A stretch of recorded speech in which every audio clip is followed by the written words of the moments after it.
नमस्कार, final cut देख रहे हैं आप और मैं हूं प्रियंका गुप्ता आपके साथ। फाइनल कट में सबसे पहले बात करेंगे जम्मू कश्मीर के मौसम के हवाले से।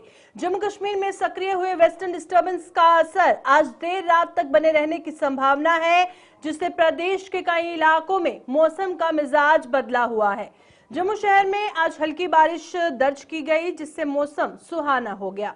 हालांकि ठंडी हवाओं के कारण तापमान में काफी गिरावट देखने को मिली और ठंड बढ़ने से आम जनजीवन पर भी असर पड़ा है और लोग गर्म कपड़ों का सहारा लेने को मजबूर हैं। मौसम विशेषज्ञों का कहना है कि बारिश से मौसम में मौजूद धूल और प्रदूषण भी कम हुआ है, जिससे मौसमी बीमारियों से कुछ हद तक राहत मिल सकती है। मौसम विभाग के मुताबिक मौजूदा सिस्टम के कमजोर पड़ने के बाद 1 फरवरी से एक और नया वेस्टर्न डिस्टर्बेंस सक्रिय होगा, जो 2 फरवरी तक प्रभावी रहेगा। तो पिछले एक हफ्ते से अगर हम देखें तो लगातार मौसम खराब था। तो इसके बीच एक दिन पहले 2 दिन मौसम ठीक हुआ था। तो कल से अगर हम देखें तो पूरे जम्मू कश्मीर के अंदर बर्फबारी कश्मीर के अंदर शुरू हो गई है। तो अगर जम्मू की हम बात करें तो जम्मू में भी जो पहाड़ी इलाके हैं वहाँ पे भी कहीं एक जगह पे बर्फबारी का माहौल छाया हुआ है। तो अगर मैदानी इलाकों की जम्मू की हम बात करें तो यहाँ पे भी बादल अभी मंडरा रहे हैं, तो बारिश का मौसम बना हुआ है। तो इससे ठंड बढ़ गई है। जी, ठंड तो बहुत बढ़ गई है। इससे जब टेम्परेचर तो डाउन होगा तो माइनस ऑलरेडी तो ठंड बढ़ गई है। तो इस लिहाज से अभी एहतियात करने की बहुत ज़रूरत है। तो छोटे बच्चों को या बुजुर्ग आदमी है जो इनको ठंड में इस ऐसे मौसम में एहतियात करने की बहुत ज़रूरत है। अब बेनिफिट ये हुआ है जम्मू में कि जो बीमारी थी, छोटे बच्चे वगैरह जो प्रॉब्लम हो रही थी काफ़ी ज़्यादा, तो उसमें थोड़ा सा राहत मिली है अभी लोगों को। और पहाड़ी एरियो में जो है कि बर्फ़ की वजह से काफ़ी ठंड वगैरह भी हो गई है। आज फिर से आज सर फिर से दोबारा मौसम फिर से दोबारा अपनी करवट ले लिया है वो। तो अभी तो पहाड़ियों में तो बर्फ पड़ गई है, लेकिन अभी यहाँ पे भी कल से मौसम काफी बारिश वाला हो गया है। सबसे मेन चीज थी, उनको प्रॉब्लम हो रही थी, बीमारी, किसी को खांसी हो रही थी, किसी को कोई दिक्कत हो रही थी, तो उनमें अभी थोड़ा सा फर्क पड़ गया है। और आगे ये है कि बच्चों के लिए भी और जो उनके पेरेंट्स भी हैं, तो बच्चों के लिए मतलब कि अपने बच्चों का ध्यान रखें। और मौसम की वजह से उसमें काफी ज्यादा फर्क आ गया है। 4 दिन हो गए बंद है। जहाँ अपने श्रीनगर का रास्ता 4 दिन हो गए हैं, आज भी बंद है। और ये अब रास्ता बंद ही रहेगा जब तक बारिश पड़ेगी, क्योंकि ये नेशनल हाईवे बना है, लेकिन इस नेशनल हाईवे की फैसिलिटी कोई नहीं है। ये 4 लाइन जो बनी है, अगर ये टोल ले रहे हैं, काजीकुंड में भी टोल ले रहे हैं, डबल टोल 200 रुपया टोल ले रहे हैं, नाचनी में भी टोल ले रहे हैं। इनका रास्ता ही जब बारिश पड़ती मौसम खराब होने के कारण जम्मू श्रीनगर नेशनल हाईवे के लिए दोबारा बंद हो गया है यातायात के लिए, और जिसके चलते कई यात्री जम्मू में फंस गए हैं। जम्मू से किसी भी यात्री वाहन कश्मीर जाने की अनुमति न मिलने से जम्मू के बस स्टैंड, बीसी रोड व इसके साथ सटे अन्य इलाकों में यात्रियों का जमावड़ा लगता जा रहा है। हाईवे बंद होने से जहां ट्रैवल एजेंट्स की रोजी रोटी पर असर पड़ रहा है, वहीं जम्मू में फंसे यात्रियों की मुसीबतें भी कम होने का नाम नहीं ले रही हैं। यात्रियों ने आरोप लगाया है कि बस स्टैंड में दुकानदार उनकी मजबूरी का फायदा उठाकर उनसे मनमाने दाम वसूल रहे हैं।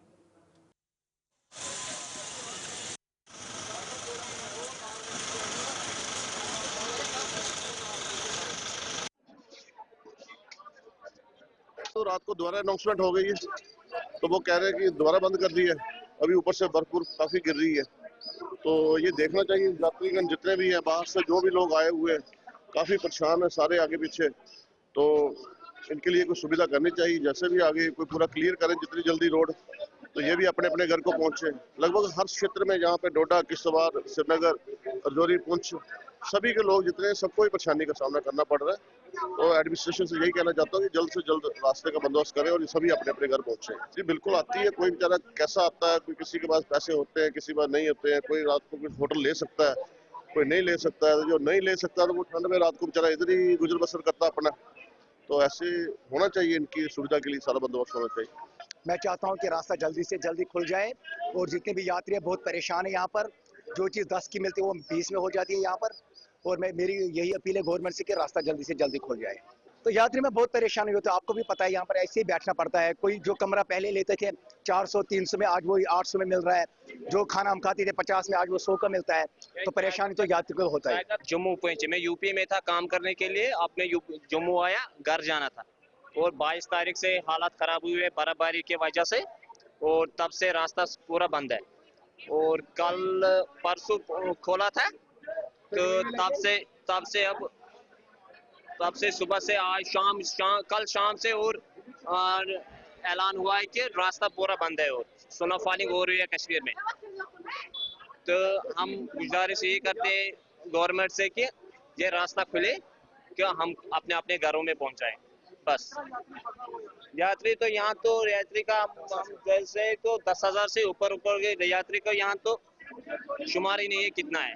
जब हम जम्मू में पहुंचते हैं फिर यहाँ हर किसी चीज की महंगाई हो रही है, क्योंकि जब रास्ता आगे बंद होता है फिर हमारी को थोड़ा सा प्रॉब्लम हो। जम्मू कश्मीर में हाल ही में हुई बारिश से किसानों के चेहरों पर रौनक लौट आई है। लंबे समय से सूखे हालात झेल रहे किसानों के लिए ये बारिश किसी वरदान से कम नहीं मानी जा रही।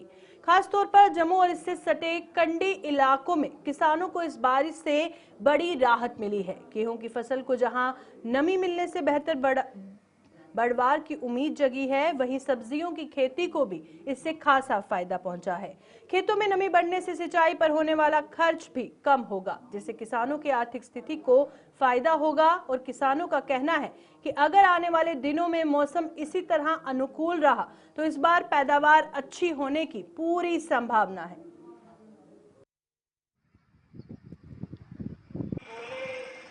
हमारा जो लगभग एरिया है वो कंडी एरिया है, तो यहाँ पर फसलें जो हमारी हैं वो बारिश के ऊपर निर्भर हैं।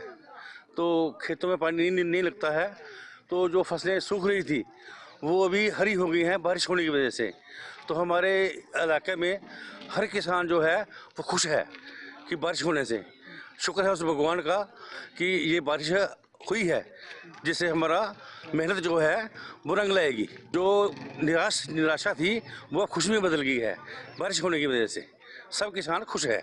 अभी बारिश हुई है, जो किसानों की उम्मीदें हैं, जो मेहनत है, जो इन्होंने बीज बीजे हैं, तो एक आस जगी है कि कुछ हमारा कुछ बनेगा। जैसे हमने सरसों लगाई है, दालें चने लगाए हैं, कणक लगाई है, जो हमारी एक साल की फसल होती है, जो बारिश की वजह से ये सूख रही थी। लेकिन अभी जो बारिश हुई है ये बहुत अच्छी बारिश है। हम धन्यवाद करना चाहते हैं उस प्रभु का। और सभी खुश हैं, बहुत खुश किसान हैं। आज भी देखो इंद्रदेव की कृपा हो रही है, बादल लगे हुए हैं। लगता है जल्दी ही और भी बारिश हमें मिलेगी। सर भगवान का बहुत बहुत शुक्रिया सब तो पहले कि भगवान ने एक किसाने का एक वरदान दिता है कि इसलिए किसान बेचारा बड़ा इ'यां सोच में पई रहे कि एक तरफ लाइट भी प्रॉपर नहीं आ रही, दूसरी तरफ नहरें में भी पानी नहीं। लेकिन ये जी दो बारिशां ही है, ये कन्नै एक कनक दी दुई अपने बरसीन या चटाला इसी आखने डोगरी विच। ओहदे बाद त्रीया जेह्ड़े फुल शुल दी खेती ही या सब्जियां ही लाई दी लोकें, एक किसाने ताईं बड़ी बड़ी राहत मिली है। और राहत की एक किस्म दी उंदी जेह्ड़ी 3-4 महीने तपस्या ही उस मतलब पूरी हुई है। कम से कम इसलिए 6-7-8 महीने हुई है कि बारिश नहीं हुई ही। और वह किसान बेचारा दिन रात उपर आस लाइए बैठे है। लेकिन भगवान का बहुत ही शुक्रिया कि उन्हें किसाने एक जीवन दान दिता। नहीं तो अगर और 10-15 दिन होंदा ते जिन्ना मतलब कि ओह् पवा दे अपने ओस पवा दी और चटाले सरिये कनकां उट्ठा दियां नहीं। ओहदे बाद मतलब कि इ'यां होई गेदा किसान बिल्कुल बेचारा इ'यां सोच उप्पर सोचने कि साढ़े कन्नै बड़ा रखेआ। लेकिन अस भगवान का बहुत शुक्रिया करने आं कि जिन्हें सही टाइम पर एक बारिश जी पिछली ते एक जी बारिश अज चला दी भी है और अज भी उम्मीद है कि बारिश होग। डोडा जिले के भलेसा और भदरवा क्षेत्रों में इन दिनों भारी बर्फबारी का सिलसिला जारी है। पहाड़ों पर जमी बर्फ और खूबसूरत नजारे पर्यटकों को आकर्षित कर रहे हैं, लेकिन मौसम की गंभीरता को देखते हुए जिला प्रशासन ने लोगों से सतर्क रहने की अपील की है। जिले के डीसी हरविंदर सिंह ने कहा कि ठंड, फिसलन और कई सड़कों के बंद होने से हालात चुनौतीपूर्ण बने हुए हैं। प्रशासन की प्राथमिकता बुजुर्गों, बीमारों, गर्भवती महिलाओं और बच्चों की सुरक्षा है और एहतियातन कुछ परिवारों को सुरक्षित स्थानों पर शिफ्ट किया गया है। बर्फबारी के चलते विदिशा सहित कई इलाकों में बिजली और पेयजल आपूर्ति प्रभावित हुई है, जिससे आम जनजीवन पर असर पड़ा है। प्रशासन, पुलिस और आपदा प्रबंधन टीमें अलर्ट पर हैं और हालात पर लगातार नजर रखी जा रही है। लोगों को अनावश्यक यात्रा से बचने और प्रशासन की एडवाइजरी का पालन करने की सलाह दी गई है। मैं तमाम लोगों से, आवाम से अपील करना चाहता हूं कि अगर आपको बिल्कुल भी खतरा लगता है और अगर आपके कच्चे घर हैं तो आप इंतज़ामिया को रीच आउट करें। आपकी अपनी डीसी ऑफिस में ही 24/7 कंट्रोल रूम है, आपके अपने एडीसी एसडीएम ऑफिस में कंट्रोल रूम है। आप तो अपने नंबरदार चौकीदार के थ्रू अपने तहसीलदार को रीच आउट कर सकते हैं। आपको सेफर लोकेशन पे शिफ्ट करना टाइमली ये हमारी जिम्मेदारी है और इसीलिए हम आपसे रीच आउट कर रहे हैं कि आप लोग सेफर लोकेशन पे शिफ्ट हो जाएं। एक बार ये मौसम ठीक हो जाता है तो आप वापस अपने घरों में जा सकते हैं। आपने देखा होगा एक चिराला में एक घर डैमेज हुआ और हमारे लोग बड़ी मुश्किल से उसमें बचे। इन सब चीज़ों से हम बचे रहें, हमें जान माल का नुकसान ना हो, इसीलिए इंतजामिया आपको रीच आउट कर रही है। बट इंतजामिया आपको ये भी बताना चाहती है कि हम सजग हैं, हमारी पूरी प्रिपेयर्डनेस है रोड क्लियरेंस की, इलेक्ट्रिसिटी की। कुछ इलाके अभी भी ऐसे हैं जहाँ पे हमारी बिजली की अभी तक फॉल्ट ट्रेस नहीं हो पाए थे, तो वहाँ पे अभी भी पावर के इश्यूज हैं। कुछ इलाकों की रोड क्लियरेंस उतनी नहीं हो पाई है। पिछले स्पेल में हमारा जो देसा शिंखली एरिया है या फिर हमारे मरमत के अपर रीचेस बेहोता वगैरह का एरिया है, या भद्रवाह टाउन में भी 2 फीट की बर्फ पड़ी थी और अपर इलाकों में 4-4, 5-5 फीट भी पड़ी है। हमारे गंदों में अच्छी खासी स्नोफॉल हुई है। हमारी एडमिनिस्ट्रेशन ने कोशिश की हर एक जगह को रीच आउट करने की, हर एक रोड क्लियरेंस करने की। मुझे उम्मीद है कि इन इलाकों में फिर से बर्फबारी अच्छी खासी हो सकती है। तो इन्हीं इलाकों के रीजन, जैसे हमारा थनहाला एक ट्राइबल गाँव है या मनु हडल हमारा ट्राइबल गाँव है, उनको रीच आउट करने का हमने ऑलरेडी काम सौंपा है अपनी एडमिनिस्ट्रेशन को। पटवारी को हम स्टेशन कर रहे हैं वहाँ पे।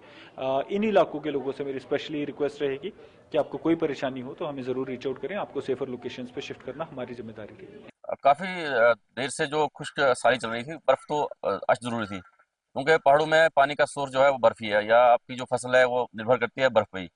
लेकिन आंधी तूफान आने की वजह से काफ़ी लोगों को नुकसान हुआ है और हमारी यही गुजारिश है कि एडमिनिस्ट्रेशन से कि उन लोगों का जो है नुकसान उसको एसेस किया जाए और उनका जो जितनी भरपाई हो सकती है की जाए, उनकी मदद की जानी चाहिए। बाकी कुछ रिपोर्ट्स आ रही हैं, कुछ भलेस के एरिया से भद्रवाह में कुछ रोड्स बंद हैं, तो उन रोड्स को खोलो, जल्द से जल्द जितना हो सके खोला जाना चाहिए, क्योंकि वेदर भी हर्ष है, मुश्किल है, लेकिन फिर भी कोशिश की जानी चाहिए, क्योंकि कुछ पेशेंट्स हैं जो मतलब टाइम पे हॉस्पिटल तक नहीं पहुंच सकते हैं। पानी का भी अभी इशू है, पानी अभी पूरी तरह से रेस्टोर नहीं हो पा रहा है, तो लोगों को काफ़ी दिक्कतें आ रही हैं। उनका मालूमेशी है, खुद के लिए पानी की ज़रूरत होती है, क्योंकि इस मौसम में किसी चश्मे पे या बाहर जाना, दूर जाना इतना आसान नहीं होगा। तो हम लोगों से भी हमारी यही अपील है कि अननेसेसरी वो बाहर ना निकलें, अपने घरों में रहें। कोई ज़रूरत है तो उसी के लिए बाहर निकलें। गुजारिश है डिपार्टमेंट से कि अभी तक भलेसा में जो है पिछले आए हुए दिनों में जो बर्फबारी हुई थी उसमें अभी तक कई गांव में जो है वो पानी जो है वो रिस्टोर नहीं हुआ है कई गांव में, और बिजली जो है अभी तक कई फार फ्लंग एरियाज में अभी तक जो है वो वहां तक नहीं पहुंच पा रही, और पीएमजीएसवाई की रोड जो है अभी तक जो है जो फार फ्लंग एरियाज हैं जैसे जुल्लू शिंगनी है, जैसे कहल जुगासर है, चेंसर है, इन एरियाज में भी अभी तक जो है ये रोड्स को ओपन करने में सक्षम नहीं है। और मैं डिपार्टमेंट से भी गुजारिश करूंगा कि जल्द से जल्द जो है इन रोड्स को ओपन किया जाए और पानी जिन गाँव में रिस्टोर नहीं हुआ अभी तक उनको पानी भी रिस्टोर किया जाए, और जिन भी लोगों को किसी भी चीज की इमरजेंसी कोई भी प्रॉब्लम है तो। भारतीय जनता पार्टी ने जम्मू कश्मीर में भारी बर्फबारी के बीच राहत कार्यों को लेकर उमर अब्दुल्ला सरकार पर तीखा हमला बोला है। जम्मू में आयोजित प्रेस कॉन्फ्रेंस को संबोधित करते हुए भाजपा प्रवक्ता डॉक्टर अभिजीत सिंह जसरोटिया ने कहा कि सरकार आम जनता और फंसे हुए पर्यटकों को राहत देने में पूरी तरह से विफल साबित हुई है। उन्होंने आरोप लगाया कि मुख्यमंत्री गुलमर्ग में स्नो स्कूटर का आनंद लेते नजर आ रहे हैं, जबकि जम्मू संभाग के ऊपरी इलाकों में पुंछ, किश्तवाड़, रामबन, बफलियाज, बनी और लोहाई मल्हार जैसे क्षेत्र पूरी तरह से कटे हुए हैं। इन इलाकों में सड़क, मोबाइल नेटवर्क और स्वास्थ्य सुविधाएं पूरी तरह से ठप हैं। उन्होंने सरकार से भेदभाव छोड़कर मानवीय संकट से निपटने की अपील की और पटनी टॉप में फंसे पर्यटकों को तत्काल राहत देने की मांग की। मेरा कायदा दिखता है, बारी हो रही है, जम्मू और कश्मीर दोनों खित्तों में बराबर की हो रही है। जम्मू की मुश्किलातें शायद कश्मीर से ज्यादा है, क्योंकि यहाँ पर दुर्गम इलाका है। तो यहाँ पर कोई भी प्रशासन की तरफ से आप देखें, क्योंकि सारे का सारा प्रशासन या उमर सरकार जो है वो आ जाके गुलमर्ग के आगे पीछे ही घूम रहा है। शायद उमर साहब ने वहां स्कीइंग करनी है या स्नो स्कूटर चलाना है, इसीलिए वहां पर घूम रहा है। जबकि बाकी सभी खित्तों के अंदर जो लोगों की परेशानियां हैं, मैंने पुंछ मेंढर की बात की, मैंने बफल्यास की बात की, थन्ना मंडी की बात की, रामबन बनहाल की मैंने बात की, मैंने बनी की बात की, लोहाई मलार की बात की, मैंने किश्तवाड़ डोडा के लोगों की प्रॉब्लम की कि उमर साहब अगर किसी की आज माँ बीमार हो जाए उस इलाके के अंदर, वो बेचारा रात को कैसे अपनी माँ को या अपनी बहन को कैसे हॉस्पिटल पहुंचाएगा। किसी की अगर बीवी गर्भवती है और उसको अगर प्रॉब्लम आ जाएगी, वो कहां पर जाएगा इस समय। क्या उमर साहब ने सोचा इन सब चीजों के बारे में? क्या इन लोगों की कोई सुध बुध ली है? यहाँ जाके उमर साहब की वही पुरानी स्ट्रेटेजी है कि मैं सिर्फ जो कश्मीर का ही मुख्यमंत्री हूं, जम्मू वाले या जम्मू के इन रीजन के लोग जाए सारे बाढ़ में। ये कौन सी राजनीति के साथ आप ग्रसित हैं? मैं ये कहना चाहता हूं कि इन सब लोगों की भी सुध बुध लें और ये सोचिए कि अगर इस इशू के ऊपर भी भारतीय जनता पार्टी को आज प्रेस कॉन्फ्रेंस करना पड़ रही है, तो इसका मतलब क्या है उमर साहब? इसका मतलब वही है कि आपको आ जाके गुलमर्ग के रिजॉर्ट और ये इलाके दिखाई देंगे। सभी लोगों को उतनी परेशानी इनकी जम्मू के तालाब तिल्लो क्षेत्र में स्थित एक पेंसिल फैक्ट्री में आज अचानक आग लगने से वहां पर अफरा तफरी मच गई। बताया जा रहा है कि फैक्ट्री के भीतर मशीन की मरम्मत का काम चल रहा था और उसी दौरान अचानक चिंगारी भड़क उठी, जिससे आग तेजी से फैल गई। आग लगते ही फैक्ट्री में अफरा तफरी मच गई और सूचना मिलने पर दमकल विभाग की गाड़ियां मौके पर पहुंची और कड़ी मशक्कत के बाद आग पर काबू पाया गया। और गनीमत ये रही कि इस घटना में किसी के हताहत होने की सूचना नहीं है और इस फैक्ट्री में सैकड़ों कर्मचारी काम करते हैं जो समय रहते बाहर निकल आए। आग से फैक्ट्री में रखी मशीनों और सामान को नुकसान पहुंचा है।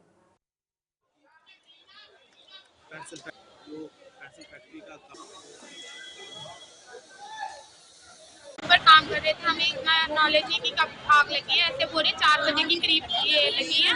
उसके बाद हमें ऊपर से बुलाया गया कि नीचे आ जाओ जल्दी से। तो हम नीचे आए तो आगे देखा ये बहुत ज़्यादा आग फैल गई थी। बस उसके बाद हमें बाहर आके खड़ी हो गए। कहने की आवाज़ उसके हमें पता नहीं, हम ऊपर मशीनें चला रहे थे। अब मशीनों की बहुत आवाज़ होती है, हमें मशीनों की आवाज़ नहीं सुनाई। जब लाइट बंद हुई हमें।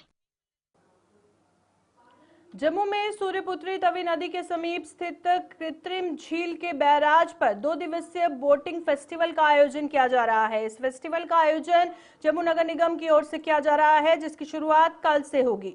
जम्मू नगर निगम के कमिश्नर डॉक्टर देवांश यादव ने प्रेस कॉन्फ्रेंस में जानकारी देते हुए बताया कि बोटिंग फेस्टिवल प्रतिदिन शाम 3:30 बजे शुरू होकर 6:30 बजे तक चलेगा। आयोजन के दौरान लोगों की सुरक्षा को ध्यान में रखते हुए एसडीआरएफ की टीम की मदद ली जा रही है और खास बात यह है कि बोटिंग के लिए आम जनता से किसी भी प्रकार का शुल्क नहीं लिया जाएगा। डॉक्टर यादव ने बताया कि फेस्टिवल के दौरान डोगरी व्यंजनों का विशेष प्रचार किया जाएगा, जिससे स्थानीय संस्कृति को बढ़ावा मिलेगा और इसके साथ ही स्थानीय बैंड अपनी सांस्कृतिक प्रस्तुतियों से कार्यक्रम को और आकर्षक बनाएंगे। नगर निगम का उद्देश्य लोगों को मनोरंजन के साथ साथ पर्यटन और स्थानीय संस्कृति से जोड़ना है। आपने पिछले कुछ दिनों में देखा होगा कैसे तवी रिवर फ्रंट पे जो पॉन्डेज हुआ, irrigation and flood control department के साथ मिलके जो रिपब्लिक डे के सेलिब्रेशन के दौरान पूरे प्रोमेनाड्स पे रिवर फ्रंट में तिरंगा लाइट्स लगाए गए और इसके साथ साथ डेकोरेटिव पोल्स के थ्रू वॉकवेज भी लोगों के लिए ओपन किए गए। ये एक नया अर्बन स्पेस जम्मू के टूरिज्म पोटेंशियल को भी एक नई ऊंचाई तक ले जाएगा और इसको हम और अच्छे तरह से सेलिब्रेट करने के लिए कल और परसों यानी कि 28 और 29 जनवरी को हम शाम को तवी बोटिंग फेस्टिवल शुरू करने जा रहे हैं। ये बोटिंग फेस्टिवल सारी पब्लिक के लिए, सारी जम्मू के आवाम के लिए ओपन रहेगा। इसमें हमारे एसडीआरएफ टीम के साथ मिलके हमारे पास रिक्रिएशनल राइड्स होंगे। जो हमारा पानी अभी रुका हुआ है तवी बराज की वजह से, वहां पे हमारी बोट्स चलेंगी और लोग अपनी फैमिलीज के साथ, फ्रेंड्स के साथ आ सकते हैं और तवी बराज और ये पूरे आर्टिफिशियल लेक के नज़ारे को एंजॉय कर सकते हैं। साथ साथ इसमें टूरिज्म पोटेंशियल को और बढ़ाने के लिए हम एक छोटी सी पहल कर रहे हैं, जिसमें हम लोकल बैंड्स को भी बुला रहे हैं और उनके थ्रू भी परफॉर्मेंसेस करा रहे हैं और हमारे ऑथेंटिक डोगरी कुजीन को भी प्रमोट किया जाएगा। इन सभी इवेंट्स में ज्यादा से ज्यादा पब्लिक पार्टिसिपेट करें और आके अपनी सूर्यपुत्री तवी की ब्यूटी को देखे, अप्रिशिएट करें, यहाँ पे फैमिली के साथ समय बिताएं और आने वाले दिनों में ये रिवर फ्रंट का एरिया आप सभी की फैमिलीज के लिए एक गो टू डेस्टिनेशन बने। इसी के लिए एक छोटी सी पहल है। इन 2 दिनों के प्रोग्राम में जो हमारा शाम को रहेगा, शाम को 3:30 से 6:30 बजे तक, इन सब में आप अपनी फैमिलीज के साथ आइए और जरूर से एंजॉय करिए। ये फ्री फॉर ऑल सिटीजन्स रहेगा। और हम चाहेंगे कि ज़्यादा से ज़्यादा लोगों का, मीडिया का हमको फीडबैक मिले, ताकि आने वाले दिनों में जब इसको एक परमानेंट फीचर बनाया जाए, क्योंकि ये जितनी भी बोटिंग है एक्टिविटीज़ अभी हम लोग SDRF टीम के साथ मिलके इन हाउस कर रहे हैं, लेकिन आने वाले दिनों में हम चाहेंगे कि हम इसको प्राइवेट ऑपरेटर्स को दें ताकि ये एक प्रोफेशनल तरीके से की जा सके। सप्ताह में 5 दिन कार्यप्रणाली लागू करने समेत अन्य लंबित मांगों को लेकर देश भर के राष्ट्रीयकृत बैंकों में आज हड़ताल रही। United forum of bank unions के आह्वान पर की गई इस हड़ताल का असर जम्मू में भी साफ तौर पर देखने को मिला। जम्मू के विभिन्न इलाकों में बैंक कर्मचारियों ने कामकाज पूरी तरह से ठप रखकर केंद्र सरकार के खिलाफ प्रदर्शन किया। बैंक मुलाजिमों का कहना है कि वे लंबे समय से अपनी मांगों को लेकर संघर्ष कर रहे हैं, लेकिन सरकार उनकी मांगों पर कोई ठोस कदम नहीं उठा रही। हड़ताल के चलते बैंकिंग सेवाएं प्रभावित रही, जिससे खाताधारकों को भारी परेशानियों का सामना करना पड़ा। बैंक यूनियनों ने चेतावनी दी कि यदि मांगे नहीं मानी गई तो आंदोलन को और तेज किया जाएगा। सर, हम 5 डेज बैंकिंग के रिगार्डिंग आज स्ट्राइक करी है। हम पिछले 10 साल से हमें डिमांड है कि 5 डेज बैंकिंग कर जाए, क्योंकि आप देखें हमारा RBI, LIC, GIC और सभी गवर्नमेंट डिपार्टमेंट्स में 5 डेज बैंकिंग है और गवर्नमेंट की मैक्सिमम जो पॉलिसीज हैं वो बैंक के थ्रू इम्प्लीमेंट की जा रही हैं। तो वर्कलोड जो है वो उसके रिस्पेक्ट में ही हम चाहते हैं कि वर्क लाइफ बैलेंस बना रहे। बैंकर्स पे बहुत ज़्यादा दबाव है, तो इसीलिए हम कोई एक्स्ट्रा डिमांड नहीं मांग रहे हैं, जो ऑलरेडी दिया गया है बाकी ऑर्गेनाइजेशंस को, उसी के अकॉर्डिंगली हमें भी 5 दिवसीय बैंकिंग दी जाए ताकि हमारा वर्क लाइफ बैलेंस बना रहे। सर, ये आज 5 दिवसीय जो हमने बैंकिंग के लिए जो हमारी IBA के साथ जो हमारी बातचीत हो रखी थी और जो उन्होंने मानी थी हमारी डिमांड, उसको इम्प्लीमेंट ना करने के लिए जो हम आज ये सड़कों पर आए हैं। और ये भारतवर्ष में, पूरे भारतवर्ष में हम जितने नेशनलाइज्ड बैंक जो UFB अम्ब्रेला के अंदर आते हैं, सभी आज सड़कों पर हैं और सभी स्ट्राइक पर हैं।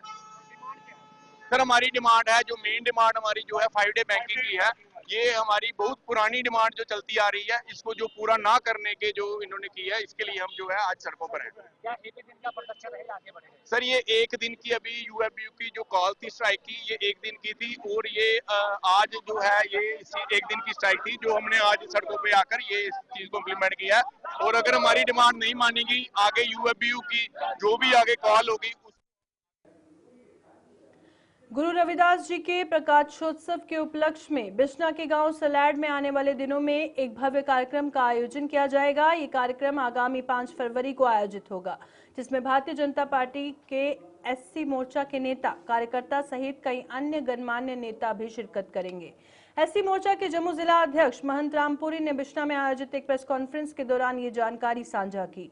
महंत रामपुरी ने क्षेत्र में लोगों से कार्यक्रम में बढ़ चढ़कर भाग लेने की अपील करते हुए कहा कि ऐसे आयोजनों से सामाजिक एकता को मजबूती मिलती है और नई पीढ़ी को महान संतों के विचारों से प्रेरणा मिलती है।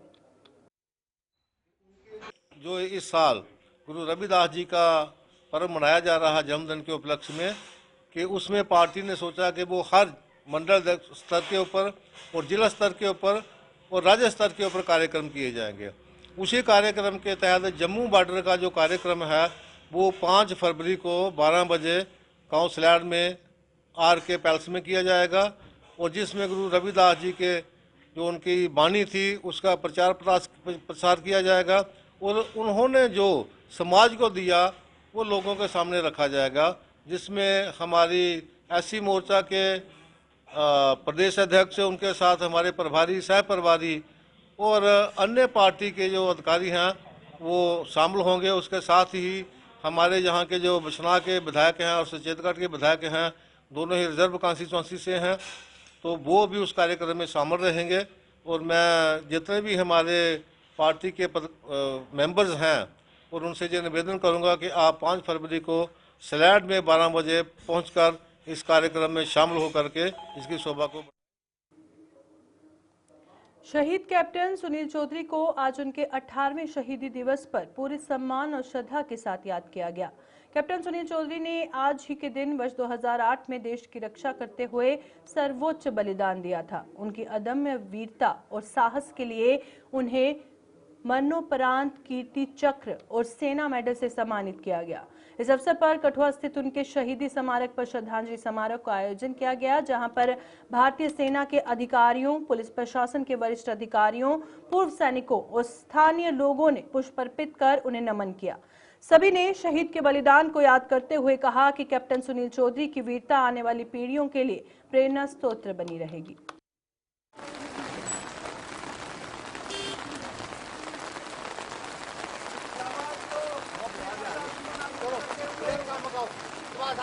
जो आज हम यहाँ पे श्रद्धांजलि देने के लिए उपस्थित हुए हैं, सारे लोग इकट्ठे हुए हैं, इतना ही कहूँगा कि जो लोग अपनी जान देते हैं, देश की रक्षा करते हैं, और हम जैसे लोग जो सीमा के अंदर बैठे हैं, हम लोगों की सुरक्षा के लिए हमें हमेशा इनकी कुर्बानी को याद रखना है। और मैं सब उनके साथ साथ सल्यूट करता हूँ उनकी फैमिलीज़ को, क्योंकि सबसे ज़्यादा नुकसान उन फैमिलीज़ को होता है जहाँ से कोई एक जवान आदमी जाता है। और हमारी तरफ से अगर ये कोई ऐसा पता है, लेकिन उन फैमिली को भी हम सल्यूट करते हैं इसके साथ साथ। मैं शहीद कैप्टन सुनील चौधरी का पिता हूँ। आज जैसे पिछले 18 साल से हम उनका शहीदी दिवस मना रहे हैं, आज भी उसी कड़ी में आज उनका शहीदी दिवस मनाने के लिए आए। लेकिन आज इंद्र देवता बहुत ही ज़्यादा मेहरबान है, फिर भी हमारी कोशिश थी कि हम इसको अच्छे से अच्छा बनाएं। बहुत अच्छा प्रोग्राम मैंने अरेंज किया था। आज के दिन जितने भी हमारे वीर शहीद हुए हैं, मैं उन सबको नमन करता हूं, उनको श्रद्धा सुमन अर्पित करता हूं। और आज के दिन मेरा बेटा शहीद हुआ था, दुख बहुत है, but at the same time फख्र भी है कि उसने इस देश के लिए अपने प्राण निछावर कर दिए। और मैं जितनी भी युवा पीढ़ी है उन सबसे गुजारिश करता हूं कि उसके जो कारनामे हैं उसको पढ़े। और इस फाइनल कट में फिलहाल इतना ही, दीजिए इजाजत, नमस्कार।